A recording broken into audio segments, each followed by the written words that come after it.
What up? One Piece, One Piece, One Piece. I got 2 One Piece videos coming out. Like and comment, subscribe for those, y'all. But let's talk about the clashing wheels. So, when I talk about the clashing wheels, I mean the wheels of Joy Boy and the wheels of Davy D. Jones. And on both sides, we have the representatives where Roger was a representative of Joy Boys, Rocks being a representative of Davies, and Luffy, Joy Boy, Blackbeard, Davies. You feel me? And I find this so interesting because in this era, these 2 wheels are really what's going to determine the big outcome for the rest of the story. Because from what we know about the mural and what we predict about what's going to happen at the end, the world will end as we know it in One Piece. Whatever's happening, like all this systematic stuff with the red line dividing the world and all that, the 2 gods are supposed to meet again because of the fall of the red line that divided them and separated them, and they couldn't meet again. With the fall of the red line, they can meet again. Emu was supposed to get up out of here. The world servant gotta get them gone. These meetings will shape what will happen in Two Piece being a sequel, if we ever get a sequel, but like the end of the story, you feel me, like for a future generation. So it'll bring a dawn to the new era. The interesting thing about their wills though is that Joy Boy, we expect Joy Boy to look like Luffy did and everything like that, but honestly, Joy Boy's will isn't a blood thing. He might not even be a Monkey D. We don't know his name. We don't really know much about him. He might not be a Monkey D. He could, especially because people expect that he's a Buccaneer race. So it's not a blood related thing. It's just a passing along of a dream, of a certain dream, a certain goal, where Roger and Luffy said the same thing. And that's why Shanks clicked and he was like, this is the kid right here. But when it comes to Rocks, this is familial. And we find out why it's familial when we talk about the conversation between Rocks and Emu, where he's like, you scared. I wonder who scares you more, Davy or Joy Boy? Because Davy D. Jones, what you don't want to let out to the world, he was the first king. And Emu rages. He's like, don't say that shit. He was never a king. He was never a king. And I found that conversation so interesting because of the reaction that we get from Joy Boy. The reaction that we get about Joy Boy and Davy is so separate. With Joy Boy is genuine fear, where it's like, oh, hell nah, he can't come back. With Davy, it's hatred. It's pure hatred, where it's hatred to the point where the celestial dragons and stuff, it's not a fear thing. Like when Rocks showed up to Emu and he's like, I'm a Davy Jonesian pirate. If Rocks was to say he was a Joy Boy representative, he wouldn't have made it out that room. He said he was a Davy thing, and it was like, they found out more about him. Found out if there's more of him. We gonna get them all gone. And that's why in God Valley, the way they handled the human hunting thing and how they had the Davies all on the stage being stoned and everything, it's like this is a hatred. Whatever Davy did, it didn't install fear, it instilled hatred. That's why I have a theory that Emu back then, because we know y'all pay attention to Void Century so much, y'all forget about the first world. There was a whole world before that, the era of slavery. I feel like Emu was a slave. I ain't gonna lie, I feel like Emu was a slave and his prayers got answered in a way where, you know how devil fruits is a thing. I feel like he took a different route and he got something similar to devil fruits, but it wasn't that exactly. And when he did that, Davy was probably a king at that point, like leading the slave trade, because we know that the Davy family is heavy in the underground. That's why when Ross is like, yeah, it still holds weight, but it's not as heavy as it used to be because there's not as many of them as there used to be. But before, the name held weight. So it could be a thing where it's like, as soon as Emu got power, he used that power to usurp Davy, and Davy was the king of the original ancient kingdom. The ancient kingdom was not I don't think the Ancient Kingdom was a good place.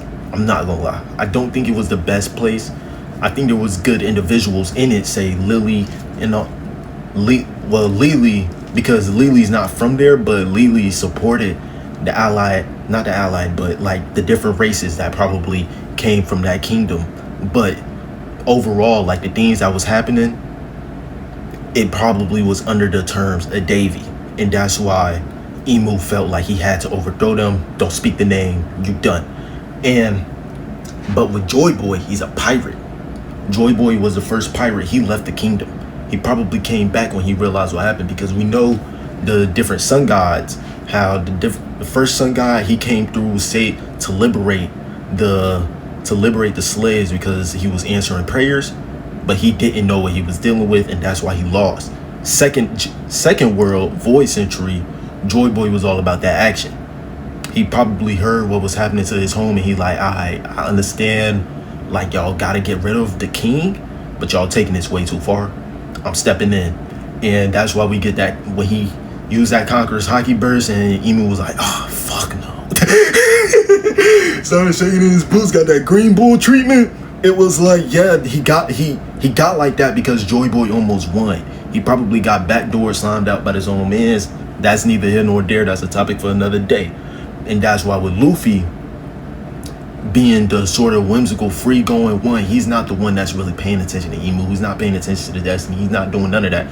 He's just going around being him, being the most free, being the god of mischief. But him not paying attention, not immediately going, it's why the different races are now rallying. It's that time. But what also makes it dangerous is that Blackbeard exists. And we know that Blackbeard definitely knows what's going on upstairs. We know he wants to get upstairs. When Augur is sitting there talking to Saturn, he's like, he wants the world. He wants to go upstairs. He's trying to get to Emu. He might even take Emu's power, like I always say.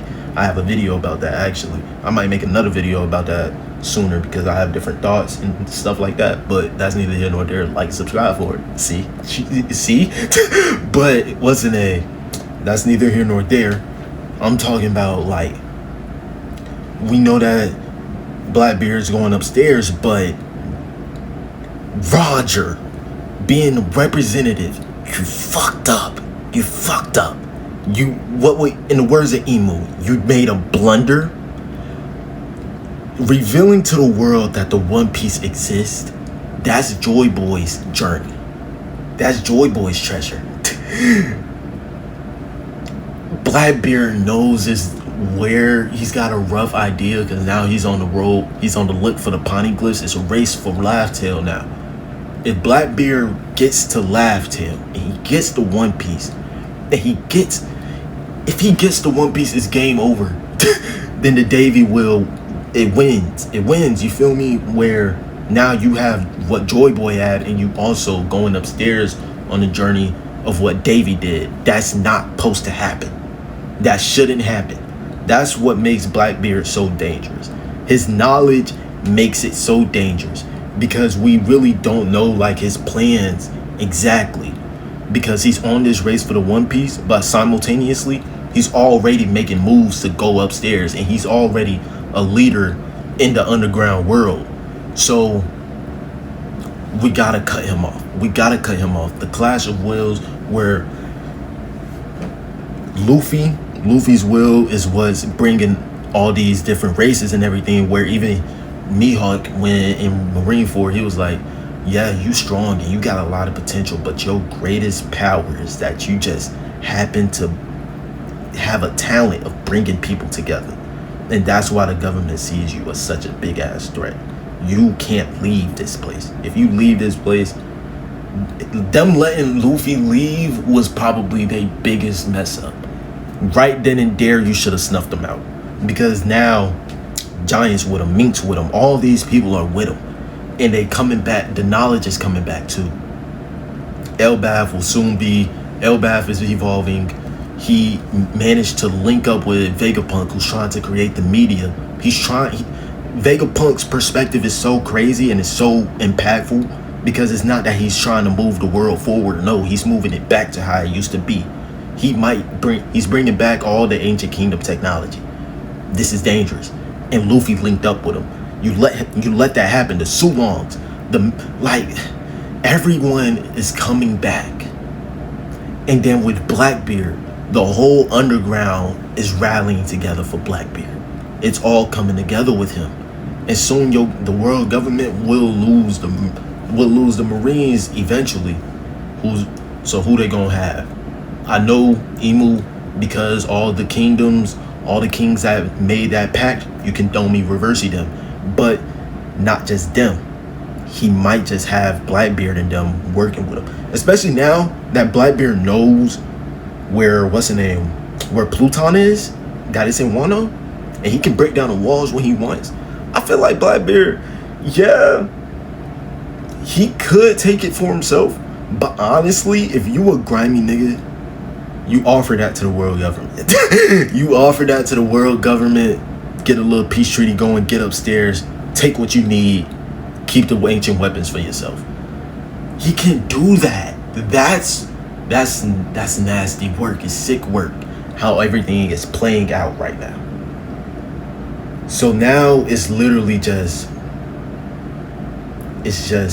who they gotta decide. Where was the cutoff? Who do you cut off first? You need to get rid of one. Who is the bigger threat? Even though Blackbeard is making direct moves, if Luffy keeps doing this, he's indirectly bringing about everything that has already happened. You can't keep letting him go. You feel me? With Luffy, you should have cut him off at Marineford. Is honestly where you should have killed both of them. That's where y'all worried about Ace. They read the prophecy wrong. You worried about Ace. Blackbeard right there. He looks exactly like Zebek. Like, come on, man. You really shouldn't have let him go. And what makes it even worse about what's going on with Blackbeard is that he's not with Rocks. Rocks was forced to play his hand because of what was happening on God Valley. His family was in trouble. Blackbeard, if he was put in that position, would not give a fuck. Blackbeard does not go back for his allies. Not really. I mean, he did it with Aokiji, kind of, but he also wanted to recruit Aokiji. And he did it kind of with Boa Hancock and them. Like, it kind of happened in that way, but he literally had Hancock dead to rights and said, I mean, these not really my people. I'll take your fruit and go. I don't care about what you do to them. Like, he really didn't care. If Rayleigh didn't show up, he wouldn't have gone back for his niggas, and he would have left with a new fruit, and he would have called it a win.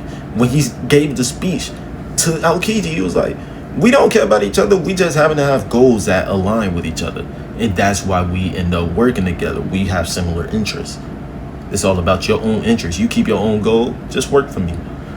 It's scary. It's a scary sight. And he's not willing to take battles that are risky either. He could have beaten Rayleigh there. Rayleigh said it himself, but he was like, nah, I'm not ready for this yet. I'm not taking that risk. I'm out of here. He's weird. This is a weird nigga, bro. I hate Blackbeard. I hate him. But Luffy's taking that risk. Do you take the risk taker or the risk do you get rid of the risk taker or the risk avoider? Because with Luffy taking these risks, it always works out for him. That's the problem. How far do you think he's just running on luck at this point? Because eventually he gonna get lucky enough to get upstairs. Both of these niggas gonna get upstairs eventually. You gotta cut off one. You feel me? And that's about it for this video. I just wanted to get that out, you know? Because I found myself thinking about it a lot. You know? And yeah. So y'all let me know. Y'all let me know some more stuff. Because I feel like I left out a lot more that I could have talked about. You feel me? That's about it though. Y'all boys stay safe though. I'm out.